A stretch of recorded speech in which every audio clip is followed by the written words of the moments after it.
La démocratie dans l'énoncé, c'est ce qu'il y a de mieux, mais ils ont arrêté la démocratie, à la sortie de l'isoloir. Une fois que tu as donné ta voix, tu deviens muet, et sourd. La volonté du peuple, c'est la paix et la prospérité. Quand tu élis un dirigeant, c'est le seul pouvoir, et la seule mission qu'il devrait avoir.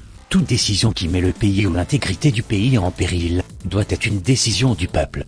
Le respect de chaque personne n'est pas respecté, les décisions qui concernent le peuple, doivent être soumises au peuple. Personne n'ira voter une loi qui lui est défavorable, ou qui est défavorable à l'ensemble du peuple. Mais ensuite ils vous disent mais vous avez des représentants, c'est votre décision, c'est votre choix.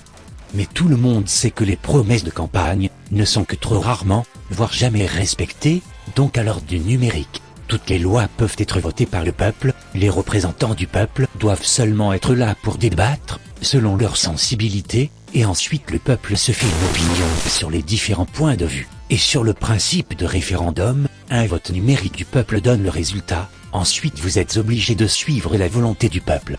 C'est ce qui se passera quand tout le monde sera uni avec un temps unique. Et aucun peuple ira voter pour faire la guerre, pour des raisons obscures. Et ensuite il y aura des votes mondiaux qui seront sur les questions environnementaux, qui concernent tout le monde. Et là quand il y aura 7 milliards de personnes qui diront d'arrêter la déforestation de l'Amazonie, il faudra le faire, d'arrêter la pêche à la baleine, il faudra le faire, toutes les questions qui nous concernent tous, trouveront une solution commune.